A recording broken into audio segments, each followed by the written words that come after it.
हम योगी जी से कई सवाल करना चाहेंगे कि आपका यमराज बेटी बहनों की सुरक्षा के लिए आता है कि बेटी बहनों के को निगलने के लिए आता है। बहन मायावती जी के जैसा कोई शासक ना था, ना है और ना होगा।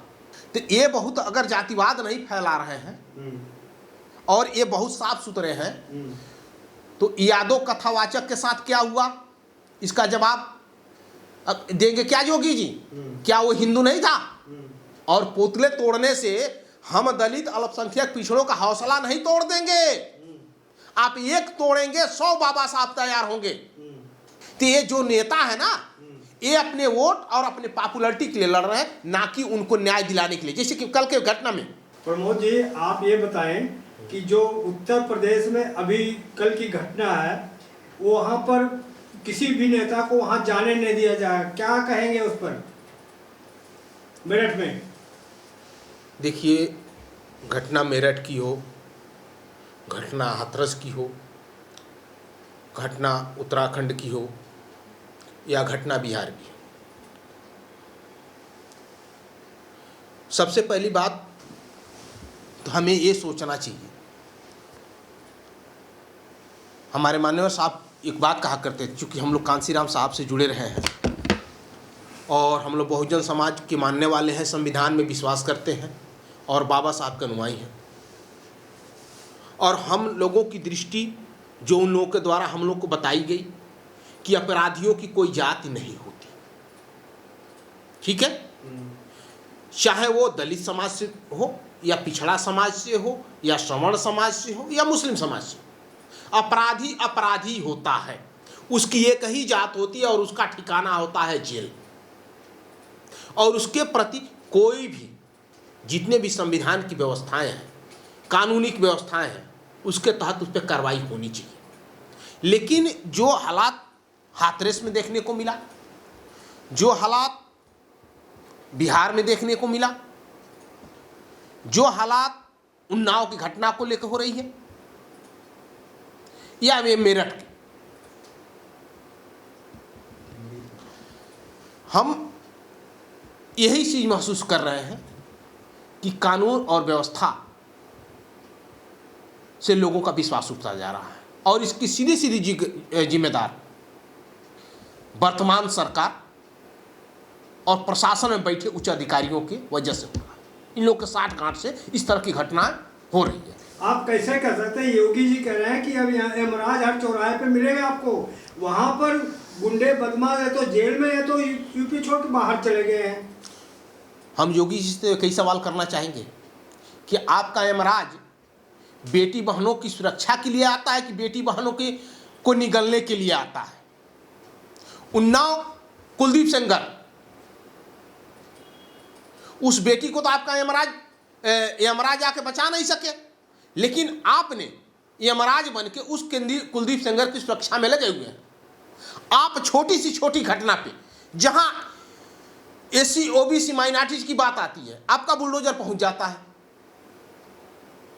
लेकिन जहां आपके स्वजाति लोगों की बात आती है तो आप उसको अपराधी न मान के अपना जाति का मान लेते हैं और यही आपकी कानून व्यवस्था और लॉ एंड ऑर्डर की पोलपट्टी खुलती है। और उसका परिणाम है कि कानून व्यवस्था कहीं ना कहीं अधिकारी चाहते हुए भी कार्रवाई करने में विफल हो रहे हैं। इसलिए कि इसमें कहीं ना कहीं या तो आपका या आपके व्यवस्थाओं का हस्तक्षेप हो रहा है। आप गलत आरोप लगा रहे हैं। वहाँ कानून का राज चल रहा है उत्तर प्रदेश में। कानून का राज चल रहा है उत्तर प्रदेश में। तो हाथरस की बेटी को तेल डाल करके 12 बजे रात में जलाया गया। ना तो हिंदुवासी संगठन बोल पाए, ना ये महिला आयोग उस पर एक्शन लिया, और ना ही उसको आज तक पूर्ण रूप से न्याय मिल पाया। ईमानदारी की चीज है ये। क्या वो हिंदू नहीं थी? क्या वो बेटी नहीं थी? क्या वो किसी की बहन नहीं थी? क्या वो इस भारत की नागरिक नहीं थी? उसको क्या न्याय पाने का अधिकार नहीं है?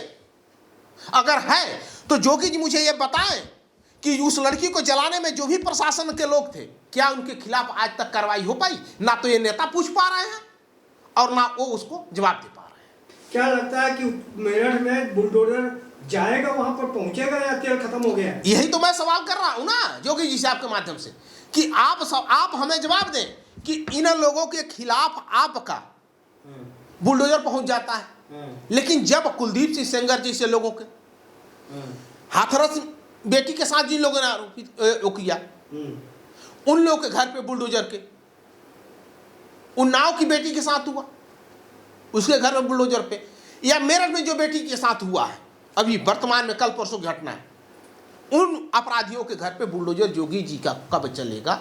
योगी जी, आपके बुलडोजर का अगर तेल खत्म हो गया तो बताओ, हम बहुजन समाज के लोग इतने सक्षम हैं, हम 1-1 रुपया दे देंगे तो कम से कम कई हजार बुलडोजर खरीद के चले आएंगे। अगर खराब हो गया तो नया खरीद लेना, अगर तेल खत्म हो गया हो तो भारत की छोड़ो, तुम विदेश से डायरेक्ट 24 घंटे में उतने पैसे में तेल आ जाएगा। आप क्या कहना क्या चाह रहे हो? क्या योगी जी जात देकर बुलडोजर चलते हैं क्या? वो योगी तो है नहीं, पहला नंबर, उनको जोगी मत कहो ना। मैं सीधे सीधे कहता हूँ वो यूपी के भी नहीं है, वो उत्तराखंडी पहाड़ों का रहने वाला, यूपी में आकर जंगल राज कायम कर दिया। वो जंगली है सीधे सीधे, वो पहाड़ी हो और जंगल राज कायम किया हमारे यहाँ। कानून व्यवस्था के रूप में भेदभाव नहीं होना चाहिए, लेकिन मैं जहां भी देख रहा हूं घटना हो रही है, जोगी खुद जो है कि एक रेखा खींच रहा है सवर्णों का कि हम सवर्ण इन पे कार्रवाई इस तरह से होनी चाहिए, ये दलित पिछड़े अल्पसंख्यक इनके खिलाफ, जबकि शासन सत्ता के लोगों को ये नहीं चाहिए। अगर अपराध करता है चाहे किसी बिरादरी का, तो वो अपराधी है, उसके साथ अपराधी के तरह ही व्यवहार होना चाहिए। मैं कह रहा हूँ आप उत्तर प्रदेश के हैं, हाँ। तो आप उत्तर प्रदेश में आप मायावती का भी शासन देखा, योगी का भी देखा और अखिलेश का भी देखा। उत्तम किसका सरकार है जो कि लॉ एंड ऑर्डर ठीक था और गुंडे बदमाश थर थर कांपते थे? यूपी की नहीं, मैं पूरे भारत की बात कर रहा हूँ। हाँ। बहन मायावती जी के जैसा हाँ। कोई शासक ना था, हाँ। ना है और ना होगा, क्योंकि जो शासन में भेदभाव करके शासन चलाता है वो कभी साफ सुथरी सरकार नहीं दे सकता। ना उसका लॉ एंड ऑर्डर कमजोर होगा, सही होगा, ना उसका जो है कि विकास सही होगा, ठीक है, और ना उसका कोई भी व्यवस्था सुचारू रूप से काम करेगा। चाहे अखिलेश यादव हो चाहे बहन जी हो, ये तो जातिवाद फैलाते हैं, जातिवाद करती हैं ये लोग। ठीक है, मैं मान रहा हूं कि अखिलेश जी बहन जी आज 10, 15, 20 साल से आए हैं तो ये लोग जातिवाद फैला रहे हैं। तो ये बहुत, अगर जातिवाद नहीं फैला रहे हैं और ये बहुत साफ सुथरे हैं, तो यादव कथावाचक के साथ क्या हुआ इसका जवाब देंगे क्या योगी जी? क्या वो हिंदू नहीं था? कुर्मी बिरादरी की बहन जो कथावाचक थी उसके साथ क्या हुआ, उसका जवाब क्या देंगे? दूसरी बात कि क्या सिर्फ ब्राह्मण और ठाकुर ही हिंदू हैं? क्या अन्य हिंदू नहीं? अगर हैं तो इन सारे मंदिरों में सिर्फ एक जाति, एक विशेष के लोग, एक जाति विशेष के लोग ही क्यों उस मंदिर में बैठे हुए हैं? क्या उन मंदिरों के, एक मिनट, क्या भगवान ने, जिस भगवान को मानते हैं, क्या भगवान ने एक ही पैदा किया क्या? तो इसका मतलब वो भगवान जातिवादी था?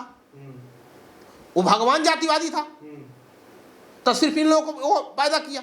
अगर उसने सबको पैदा किया तो वो जातिवादी नहीं था, आप जातिवादी थे। आप अपने बुद्धि और विवेक का इस्तेमाल करके हमको उन व्यवस्थाओं से दूर रख करके और हमसे मंदिरों में दान पेटी में अपनी व्यवस्था जमा करके आप अपने बच्चों को विदेश भेजते हैं, अच्छे अच्छे उद्योग लगवाते हैं उन पैसों से, और हम दलित पिछड़ों को गुलाम बनाने की व्यवस्था के तहत मनुस्मृति आप अपनी लागू करना चाह रहे हैं। तो ये चीजें भूल जाएं योगी जी और मोदी जी और मोहन भागवत। ये बाबा साहब के संविधान से देश चलता है, उनके मनुस्मृति से नहीं चलता है, और आए दिन यहाँ मनुस्मृति जलाई जाएगी, ये नोट कर लें योगी जी। और आप जिस दिन ये बहुजन समाज पूर्ण रूप से इस चीजों को समझ गया ना, तो मैं आपके माध्यम से बता दूं कि ना इनकी मनुस्मृति की तो बात छोड़ दीजिए, कहीं इन लोगों का नाम लेने तक का वाला भी नहीं बचेगा। सर आप बाबा साहब का नाम ले रहे हो कि बाबा साहब संविधान से चलेगा, अब तो बाबा साहब का संविधान ही जातिवाद पैदा किया है, जो आरक्षण देकर के जातिवाद पैदा किया है। उनके मंदिर का निर्माण किसके वजह से हुआ? वो तो कोर्ट के आदेश से हुआ। कोर्ट किस पे चलता है? संविधान पे। हाँ, काहे नहीं योगी जी का मनुस्मृति आदेश कर दिया? मोहन भागवत की मनुस्मृति क्यों नहीं आदेश कर दी? हिम्मत है तो छेड़ के देख ले संविधान को। अरे अब तो हम सुन लीजिए, हम उस जाति से आते हैं जो चमड़ा छीलना भी जानता है, चमड़े का जूता बनाना भी जानता है, और उसकी सिलाई भी करना जानता है, और जूता गिराना भी जानता है। मैं उस जाति से हूँ, सीधे सीधे मैं ऐसे बोलता हूँ, नहीं फर्क पड़ता मुझे। मरना तो है तो से हम मरना है ना, तो हम दब के नहीं मरेंगे, बाबा साहब तो कुछ करके मरेंगे। बाबा साहब तो महिलाओं को, गरीब को, अमीर को, सबको अधिकार दिया ना, लेकिन अब एडवोकेट महिला होकर कह रहे हैं बाबा साहब को नहीं मानती। मैं उस पर बहुत टिप्पणी नहीं करना चाहता, लेकिन उस जो एडवोकेट महिला हैं उनसे आपके माध्यम से एक बात कहूँगा कि बहन जी, एक बार मनुस्मृति को उठा करके आप अच्छे से पढ़ लीजिएगा, चाहे वह सवर्ण बिरादरी से हो, चाहे हमारे शूद्र बिरादरी से, चाहे अल्पसंख्यक से हो या पिछड़े से हो, ठीक है। मनुस्मृति के हिसाब से महिलाओं को दासी बना के रखा जाता था। शिक्षा की बात तो बहुत दूर है, चाहे वो किसी बिरादरी की महिला हो, ये मैं नहीं कह रहा हूं, इनकी मनुस्मृति कह रही है, इनकी व्यवस्था कर रही है जो हमने पढ़ा है।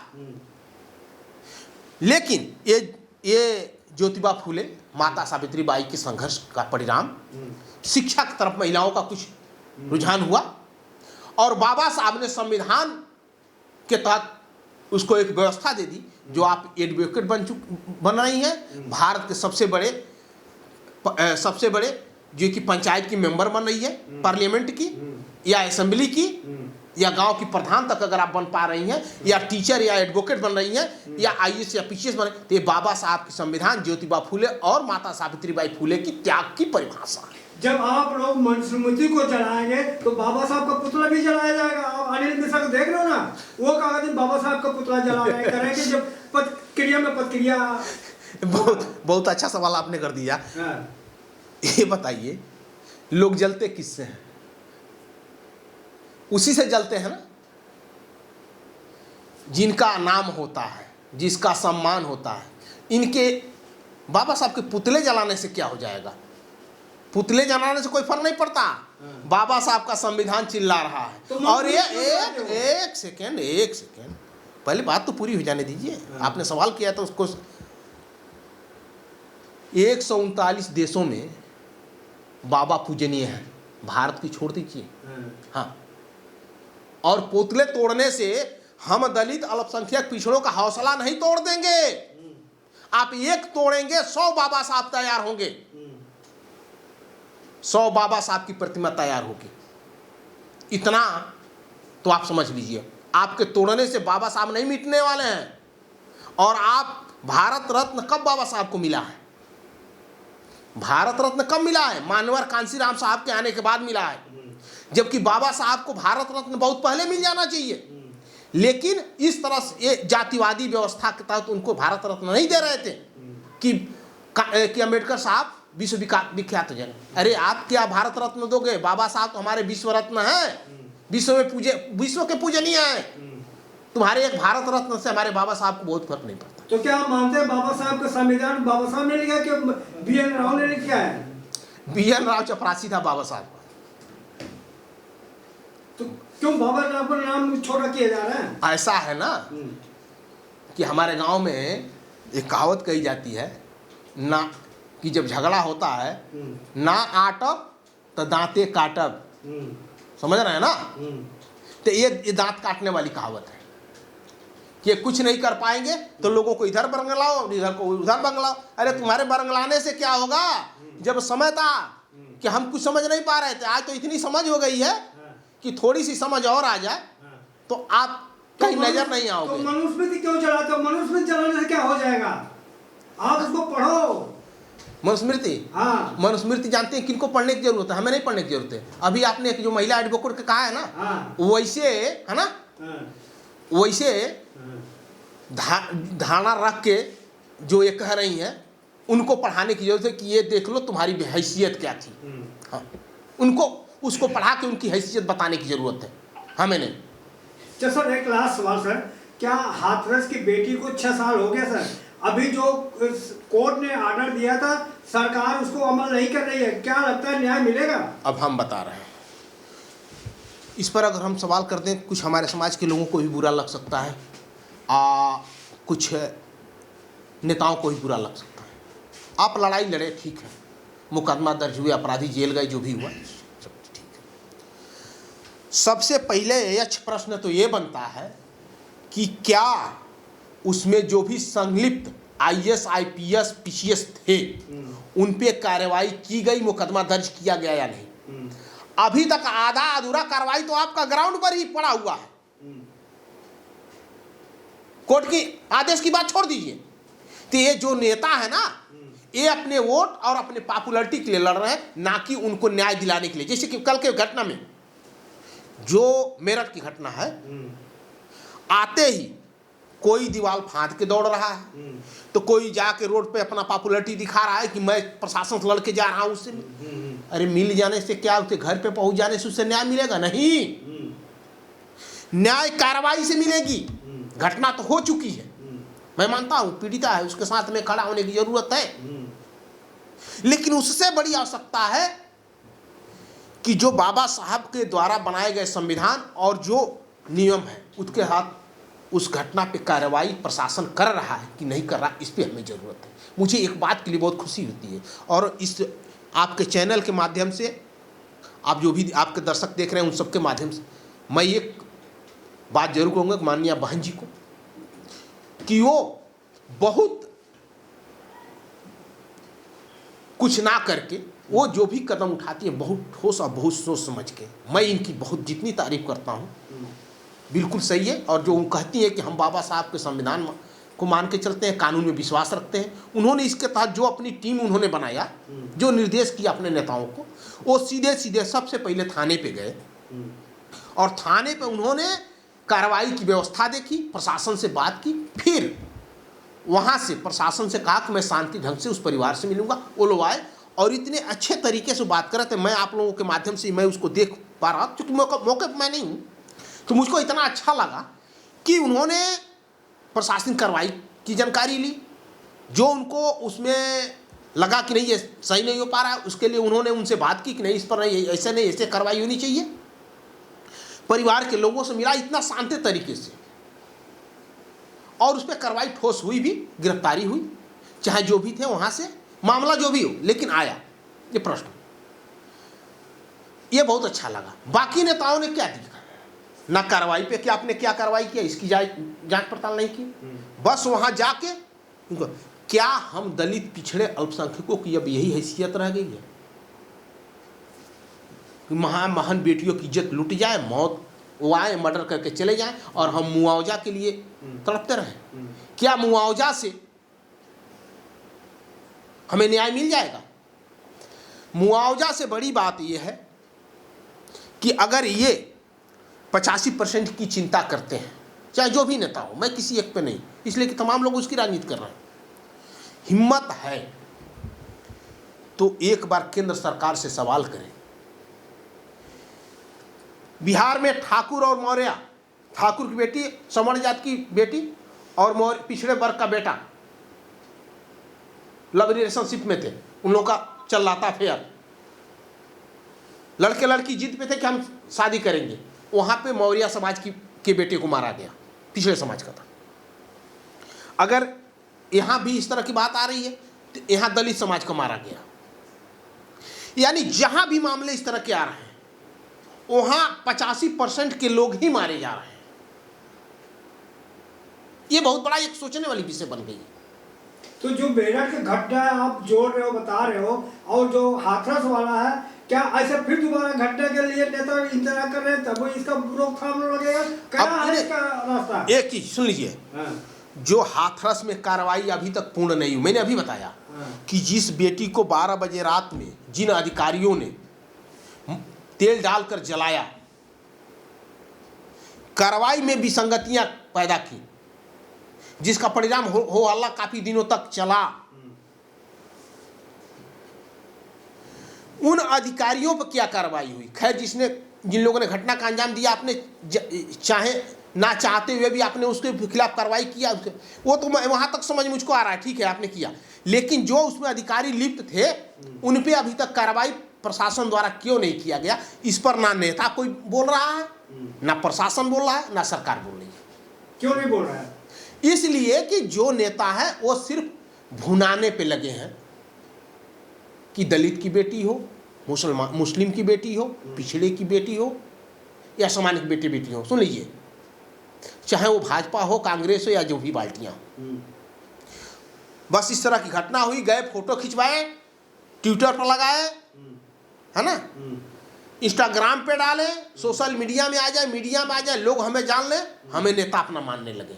लेकिन आपको नेता मान लेने से उसको न्याय नहीं मिलेगा, उसको न्याय संवैधानिक तरीके से मिलेगा। जिसने घटना किया उसके खिलाफ मुकदमा दर्ज हो गया, ठीक। लेकिन इसमें जो उस घटना से संबंधित अधिकारी कर्मचारी जो भी हैं, पुलिस अफसर हो या जो भी नेता नुती जो भी हो, उन पे अभी तक कार्रवाई क्यों नहीं की गई?